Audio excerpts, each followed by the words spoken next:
Hi guys. So welcome to another installment of the LoveSoul series. We are diving in really deep. We're going to look at relationships. We're going to look at how we interact with relationships, how we value ourselves within relationships, and it all starts with us. And that's what we're going to talk about today. Today we are diving into being selfish. And one of the biggest things that I learned on my journey to loving myself, to fully embodying love for myself, was being selfish. Was learning how to be selfish. Because being a Virgo, and Virgos aren't the only ones that do this. There's a lot of signs, especially earth signs, but water signs, earth signs. I mean, like, everybody has a nurturing quality about them. Being a Virgo and having heavy Virgo energy, I was automatically programmed, basically, to be of service to other people in whatever capacity that looked like and whatever that meant. So I was being of service in my job. I was being of service to my husband. I was being of service to my kids. And that was all I thought that I needed to do. I thought that that was the plan. Like, that's where my life was leading, right? And I would have days where I would get up at like 5 o'clock in the morning. I would do my workout. I would make the lunches for the kids for school. I would make my husband's lunch, my lunch. Sometimes that would happen on Sundays. Also, like, I would meal prep for the whole week. But I would get up at 5. I would do a whole day worth of work. I would come home. I would make dinner. I'd make sure that dinner was made and on the table by 6:30 or 7. And then I would just veg out in front of the TV and then fall asleep at night. And I found myself feeling like I was drowning at one point. I did that for years. I did it in 2 different types of marriages for years. And I always felt like I was drowning. And I'm not saying that marriage is a bad thing. And I'm not saying that being in a marriage and serving your spouse and serving your children is a bad thing. Don't get me wrong. I'm not saying that at all.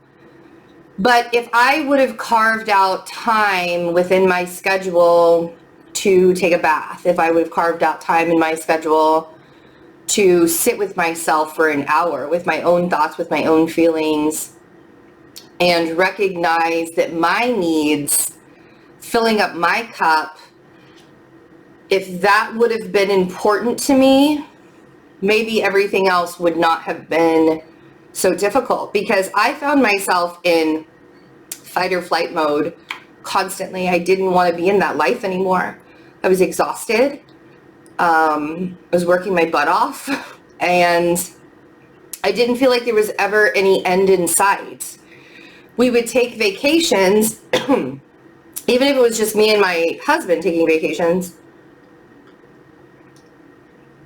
We would take vacations, and I would come back more exhausted from the vacation because, you got to do everything on the vacation. You got to plan everything and do everything, and there's no time to relax because you only have 3 days, right, to be in the city, or 4 days. So you smush a whole bunch of stuff all in once, because when are you ever going to go back again, right? All of these limitations would stack up on top of stacking up on top of stacking up on top of stacking up. I thought that was exactly what I needed to do. So when I finally started listening to myself and I broke free, in the beginning, it was really hard. It was hard for me to do that because I would beat myself up. The world tells us every single day that being selfish, that looking after our own needs, that looking after the stuff that we need to do for ourselves, that is it's narcissistic, that it's bad, that it's a negative thing to do. But there is a very real burnout that's happening in this country, and it's a disease. It's dis-ease, right? Disease. Burnout is a disease. And when your soul is screaming at you and usually that looks like depression, to be quite honest, your soul is going to be screaming at you. It'll look like depression. To change, to do something different, to listen to your soul's voice and what your soul wants you to do instead of what the world is telling you that you need to do, or instead of what you feel like you have to do in order to be a quote unquote good person. I, in the last 5 years, have chosen things more for myself first than any other time in my life. And I can tell you, it's easier for me to be a mom. It's easier for me to be a partner to my significant other. It's easier for me to do my job, where I am a counselor basically to people every single day.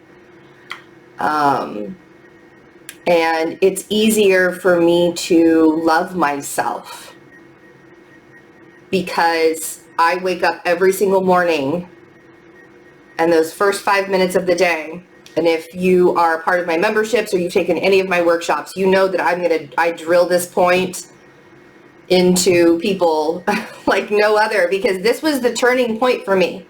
This was the change. This was the thing that preceded everything else that needed to happen. That first 5 minutes of every single day, I chose myself. Every single day, the first person that I'm going to choose before I open up my eyes is myself. I'm going to choose my energy. I'm going to choose my own emotions. I'm going to sit within my own heart center. And I'm going to breathe. And I'm going to allow myself to start every single day off on a positive note, so that even if the rest of the day is crap, at least I started off on a positive note, and I can actually handle the crap of the day better, easier. So when we are shifting our energy to do the complete opposite of something that we've been programmed to do our entire lives, we've all been programmed to be of service to other people first before we are of service to ourselves. And being selfish is not about no longer caring about other people. Being selfish doesn't mean, because some people can be extremely selfish and not give a shit about anybody else and be complete assholes and whatever, but that's not the kind of selfish I'm talking about. I'm not talking about being self-centered. I'm not talking about being somebody that just automatically stops caring about the rest of the world. No.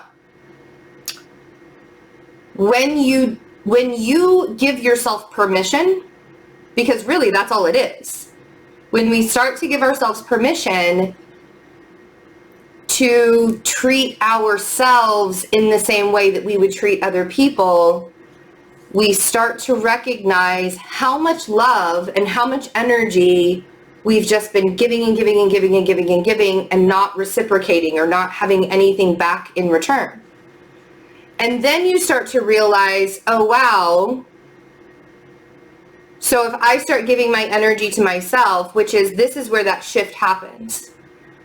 So one day you say, I'm exhausted, I'm tired, I'm ready to run away from my life. What am I supposed to do? And you say, I'm going to start choosing myself first. And you make a commitment and you give yourself permission to say no where you normally would have said yes.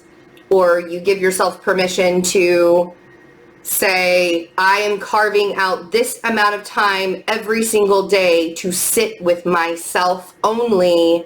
I'm going to shut the door. I'm going to go into a quiet room. I'm going to decompress. I'm going to allow myself to be in my own energy, whether that means I'm taking a bath, whether that means I'm doing yoga, whether that means I'm just silently sitting and journaling, whether I'm going outside, going on a walk, whatever it is that fills you up, that brings you to your center. And it's going to be really uncomfortable in the beginning. And then you're going to recognize how people don't like it very much when you start to choose yourself.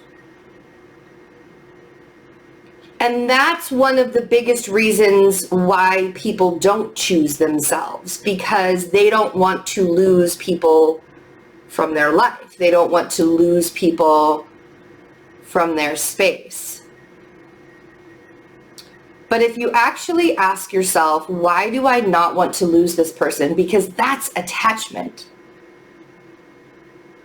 When you decide to start choosing yourself and you become afraid, and that one person pops up in your mind and you're like, oh my gosh, what are they going to think about me? That's a red flag. And it's a trauma response. Because if you're a person that has chosen themselves in the past and you've been shamed or ridiculed for choosing yourself in the past, you're automatically going to not do it in the future. Because you don't want to feel that shame. You don't want to feel that ridicule. That's something it's not fun. And you don't want people to think of you in a certain way. Even for those of you that are out there right now, like, I remember how I was. I don't give a shit what anybody thinks about me. I don't care what anybody thinks about me. I really believed it too. I really, really believed it. And then I recognized when I started choosing myself that I did care about what other people thought about me. And then I started thinking to myself, why do I care what other people think about me? If other people don't want me to love myself and choose myself, that's a problem. So when I decided to choose my life and myself first, I did become a better mother. And there were even some things that were really hard for me to choose when it came to my life, because I had to have faith. I had to trust and have faith that the universe was going to create a path that was best for everybody involved. And the more I focused on myself, the more I had to trust and the more I had to have faith, because I knew that whoever was supposed to be in my energy, whoever was supposed to be changing and evolving with me, and whoever was supposed to be in my energy, that's what the universe was going to provide for me, as long as I kept focusing on my own self and my own path. And when I focus on myself and when I focus on my own path, my cup is full. And I can give that, I can give to other people, because my cup is always being refreshed every single day. I can give more and more and more and more and more. That was a really hard lesson to learn. And I don't think that I even fully engaged and learned it until last year. It was exactly a year ago, really, when I found out that I had an autoimmune disorder and I was really sick, and I had to become very selfish, extremely selfish, and take care of myself. And one of those things that it was hard to do that, because I had to remind myself that it wasn't anybody else's responsibility to take care of me. And my whole life, when I wasn't being selfish and I wasn't choosing myself, I was constantly searching for other people to validate me, validate what I was doing, validate the path that I was on, validate how I felt about myself. I was very attached to the opinions and the emotions of other people, and even took them on for myself, which is what in the esoteric world we call being an empath. And you can be an empath, because technically being an empath means that you can feel what other people are doing. You can feel the emotions of other people. You can feel the fear and whatever. It becomes toxic. Being an empath becomes toxic when you allow yourself to be defined by the emotions of other people, or when you don't put your own boundaries up. You can tell that Jane, your coworker Jane at work, is walking towards you to vent. And normally you would just let her do it, and by the end of the 20 minutes of her just venting and bitching about her life, you're exhausted. Or you can see Jane coming towards you at work, and you can look at her when she walks up and she's like, so, when she starts talking, and you say, I gotta get some things done. I need to pay attention to what I'm doing right now. Maybe we can catch up at a later time.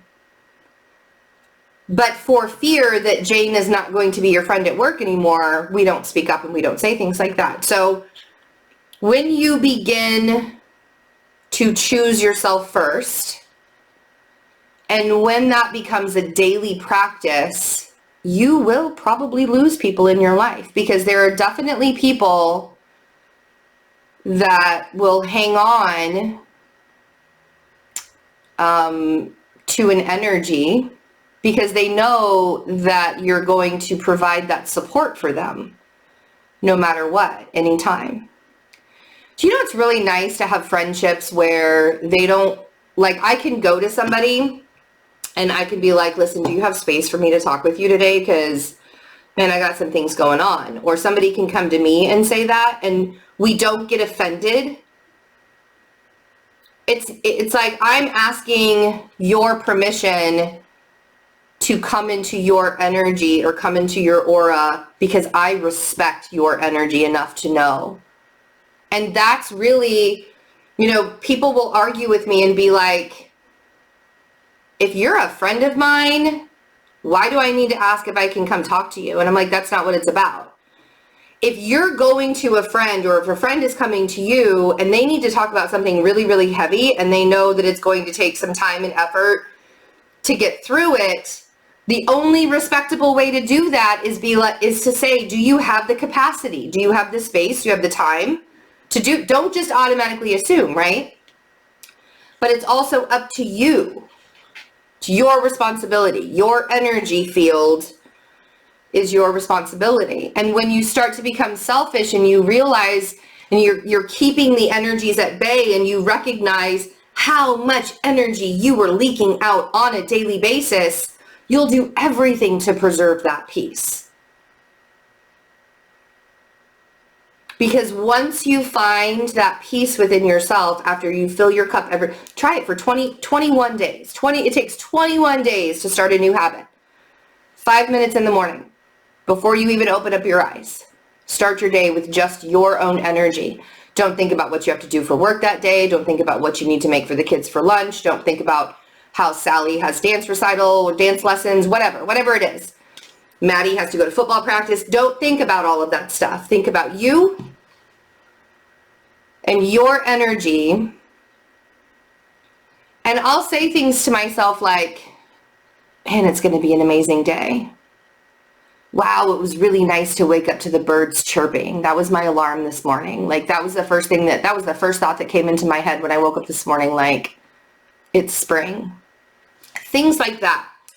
And allowing yourself to feel that love for self first thing every single morning. And it's a work in progress. You know, sometimes I'll have that first 5 minutes of the morning and I will shame myself for something, and I'll be like, wait a second, no, that's not what we're doing. That's not what this time is for. This time is to love myself. Not shame. No time is to shame myself, but we all do it, right? So be patient about the process, but really understand that being selfish is not something that is taboo. It's not shameful. It's not, you're not a bad person for wanting to love yourself and spend time with yourself and do nice things for yourself. You're not a bad person for that. And the more you recognize that the world is not going to end if you focus on your needs for 30 minutes a day, the more peace you're going to find, and it's going to be a lot easier to get through things. If you would like to learn more about how to fully embody self-love, the workshop on Sunday is going to be really, really fun. The LoveSoul workshop on Sunday. We're going to talk about a whole bunch of ways to be selfish, learning techniques, and creating new pathways by loving yourself. We're going to talk about what spiritual nourishment, when it comes to the food that you're putting in your body, what that kind of love looks like. And this isn't going to be a place of shame. This is going to be a place of recognizing how we have to reteach ourselves. We have to learn how to love again, because this world is not the nicest place for us. You know, we all kind of like grow up with that self-worth wound, that feeling like we're in the way, and the abandonment wound is very loud, extremely loud in a lot of us. And the only way to quiet those voices within that abandonment wound, that self-worth wound, is learning how to love yourself. And it's not the kind of love that is in the third dimensional terms. It is a love that transcends space and time. And when you learn how to love yourself that much, you attract people that love you that much as well, including divine partners, including divine unions. And so if you'd like to learn more about that, I'm also, the first 15 people that sign up for the class will also get a free 15-minute consultation with me to kind of help you figure out what it is that you need to get on track to learning how to embody self-love. I am on a mission to teach people how to love themselves, because that was my journey, to learn how to love myself. And it was the best thing that I probably could have done for myself. So would love to see you there. Also, all of the merchandise is the LoveSoul merchandise. T-shirts, sweatshirts, coffee mugs, stickers, all sorts of things are on the website, fearlessintuition.net.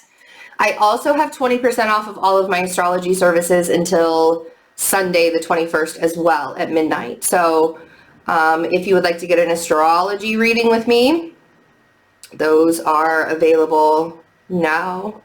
I love you guys. Thanks for chatting with me today. See you later.